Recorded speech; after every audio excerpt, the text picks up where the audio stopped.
जी तो एक महिला ने आपके ऊपर शारीरिक शोषण के जाति सूचक शब्द कहने के आरोप लगाए हैं, तो जी इस पर आपकी क्या सफाई है? जी, मुझे भी पता चला है पुलिस से या किसी और से, तो अभी तक मेरे पास कोई इंटीमेशन आई नहीं है, लेकिन अखबारों से पता जरूर चला है कि ऐसा ऐसा कुछ हुआ है। और ये एक, यूँ लगा लो कि दुर्भाग्यपूर्ण एग्जाम्पल है, एक महिला होने के नाते जो कानून का मिसयूज होता है उसका, और जो ये SC ST एक्ट बना हुआ है उसके दुरुपयोग का। जिस दिन की ये घटना महिला बता रही है ना, 24 अप्रैल की 11-12 बजे के आसपास जो उसने पुलिस को बयान दिया, उसमें बताया गया है, जी उस दौरान मैं, मतलब उस कार्यालय में तो दूर की बात है, मैं भिवानी शहर में ही नहीं था। जी, आप और कहाँ थे वहां उस पे, वक्त जो 11-12 अप्रैल की जो बात हो रही है उस नहीं वक्त 11-12 आप? नहीं, 24 अप्रैल। जी, तो उस वक्त आप कहाँ थे वर्मा जी? मैं तो शाम तहसील में था। तो उसके और वो कुछ महिला, उसके कुछ साक्ष्य हैं आपके वहां होने हाँ के हाँ उस वक्त? बिल्कुल है। वो महिला वहाँ, जो जिस ऑफिस में है अनाज मंडी में, वहाँ CCTV कैमरे लगे हुए हैं लगभग 12। जी और उसकी फुटेज भी है, जिसमें जो ना पुलिस ने देखी ना कुछ और, जिसमें वो 1 घंटे तक लगभग उस ऑफिस में रही है। और उस 1 घंटे के दौरान मैं कहीं भी उस ऑफिस में नहीं हूँ। मैंने बताया ना, भिवानी में ही नहीं था। जी उसके बावजूद भी ये कह रही है कि मैं वहां गई तो भाई सुशील ने मुझे धक्के मारे, जाति सूचक शब्द कहे, ये सब जो चीजें उसने कही है। जी तो वो तो मतलब पुलिस अगर देखती इसको, अब तक भी नहीं देखे हैं। जी मतलब बहुत ही कैजुअल तरीके से किसी ने एप्लीकेशन लिख के दे दी, 2 घंटे के अंदर FIR ठोक दी। जी वो उसके पीछे कुछ वेस्टेड इंटरेस्ट होंगे, FIR करने वालों के भी, करवाने वालों के भी। जी, ये लेकिन बताइए अगर कि कोई कौन भी एक बार कौन ये कौन पता कर लेता। कौन व्यक्ति लग रहा है इसके पीछे? कोई ये देखिए मेरी वो बात सुनिए, ये एक साजिशन है और मैं आप? आपको मैं एक बात और बता रहा हूँ समीर जी। जी ये जैसे कि थोड़ा सा मन खट्टा होता है, जैसे जैसे आप किसी की भलाई करो। ये महिला मतलब 10-11 महीने पहले भाई काम की तलाश में किसी ने भेजी थी कि भाई कोई भी काम हो, किसी के यहाँ हेल्पर का काम हो, झाड़ू पोछे का काम हो, खाने बनाने का काम हो। तो ये जैसे आपको पता ही, जो इंदौर वाली कंपनी को टेंडर मिला था, तो मेरे जानकार थे, उन्होंने कई सारे लोग मेरी सहायता से, मेरे साथियों की सहायता से अपने जी यहाँ पे अपॉइंट करे थे। जी ये वहाँ पे किचन में काम करती थी, उनका झाड़ू पोछा काम करती थी। जी तो सब कुछ ठीक ठाक था।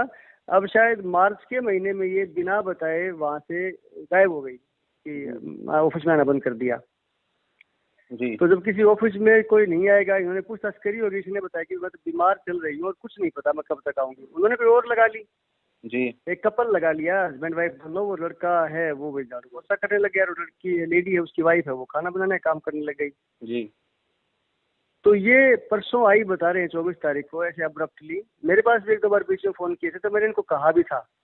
तो कहा जी, अगर वो संजू के फोन आ रहे हैं बार बार, आप उसको, अगर ठीक हो गई है तो रख लीजिए काम। मेरे पास फोन आया था उसका। तो जी ये बोले जी उसको नहीं रखेंगे। एक तो बहुत ही गैर जिम्मेवाराना व्यवहार है उसका।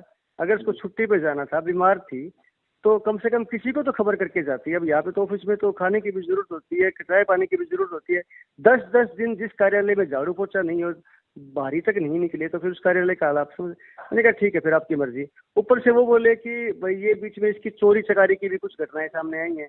जी घर का राशन सारा यहाँ के किचन से ले जाती है, जी दाल चीनी नमक मसाले सब कुछ। शाम को 1-2 बार पकड़ी भी गई है, तो फिर ऐसे ही भाई ज्यादा बात बढ़ाई नहीं। यहाँ पे ये कोई ये ये इसके। बताइए वर्मा जी, पुलिस की तरफ से कोई संदेश आया आपके पास? नहीं, मेरे पास कोई संदेश नहीं आया ना। मुझे जैसे आप जैसे साथियों से, पत्रकार साथियों से, अखबारों से पता चला है कि भाई ऐसे ऐसे कोई शिकायत हुई थी, या उस शिकायत के ऊपर ये FIR हुई थी।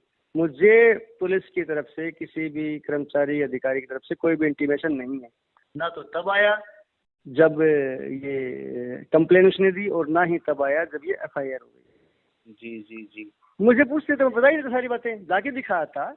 जी कैमरे की रिकॉर्डिंग है, वो पुलिस जाके देखती तो उससे पता चल जाता कि सारी झूठी बातें हैं। ये 10 महीने की 11 महीने कह रही है, 10-11 महीने से इसके साथ शोषण वगैरह लगातार वहाँ पे जा भी रही थी। और उस दिन भी ये जिद कर रही थी कि मैं तो इसी ऑफिस में काम करूंगी।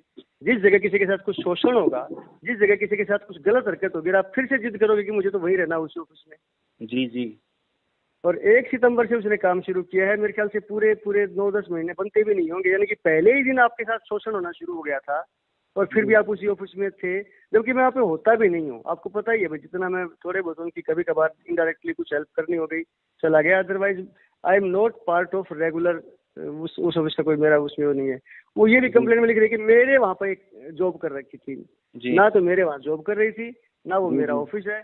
उसकी सीधी इंदौर से सैलरी आती थी, उन्हीं के कर्मचारियों के द्वारा उसका सारा। कुछ सैलरी वगैरह का भी कुछ इशू इसमें आपको लग रहा है वर्मा जी? नहीं, सैलरी का तो वो जैसे जो जितने दिनों में नहीं गई थी या गई थी उसका वो अपना हिसाब किताब उसने करवा लिया था, वो उन लोगों ने बता दिया था कि भाई आपके उसमें अकाउंट में आ जाएगी हमेशा की तरह। आप कंपनी में सहायक के तौर पर लगा लीजिए या फिर मेंटर के तौर पर, तो ऐसे कुछ मामले भी होते हैं कि समय पर कर्मचारियों को तनख्वाह नहीं मिल पाती। नहीं, इसके साथ तो ऐसा कुछ नहीं था, इसको तो एडवांस जरूरत होती, तो एडवांस भी ये देते थे। ऐसा कुछ नहीं है कि अगर वो उनकी काउंसिल से पेमेंट नहीं हुई तो सैलरी के लिए कुछ ऐसा हो। मुझे आज तक इसकी तरफ से एक बार भी ये संदेश कभी भी नहीं आया कि भाई सैलरी का कोई इशू है, कभी भी नहीं आया। जितनी बार पिछले 1 महीने के दौरान या 15-20 दिन के दौरान उसके फोन आए तो ये आए थे कि ये को रख लिया है कि मैं बीमार हो गई थी और अब मैं ठीक हो गई, तो मैंने ये भी कहा कि देखो जिसको रखा है उसको एकदम से तो कैसे अब्रप्टली हटा दें, वो भी जरूरतमंद ही होंगे। फिर भी मैं उनसे बात करके आपकी पैरवी करने की कोशिश करूंगा। करीबी मैंने फोन किए तो उन्होंने ये जवाब दिया कि भाई इसका बिल्कुल ही गैर जिम्मेवाराना रवैया है जी, और भाई इसके साथ कंटिन्यू नहीं कर सकते। उसके बावजूद आपका पैरवी करने का क्या कारण था वर्मा जी? किसी रिलेशन? मैंने उस टाइम लगवाया था इसको, जब किसी ने मुझे बताया था कि भाई कुछ जरूरतमंद है, तो यही था कि भाई मेरा लगवाया हुआ कोई है, आप मेरे पास भेज दें और मैं उसको किसी को बोल दूं कि भाई आपको जरूरत है किसी के लिए और उसको काम की जरूरत है, रख लो। जी, तो आपने एक ये जिक्र किया वर्मा जी कि इसमें कुछ लोग शामिल हैं, कंधे पर बंदूक रख के चलवा रहे हैं, तो वो कौन लग रहा है आपको? देखो, मान लो अगर आप किसी भी भ्रष्ट लोगों के खिलाफ, गलत लोगों के खिलाफ कुछ करोगे, उनकी दुकानदारी बंद होगी, तो ताक में तो रहेंगे ही ना कि हम भी कभी ना कभी इस तरह की बदले की भावना से कुछ ऐसे करें। उसे पता चला कि इसके साथ कुछ ऐसा, भाई एक तरह से आप इसको एक डिस्प्यूट मान लो कि वो उसको लगाने हटाने पे एक कंट्रोवर्सी चली हुई है, वो थोड़ी सी अग्रेसिव है, पता चल गया होगा।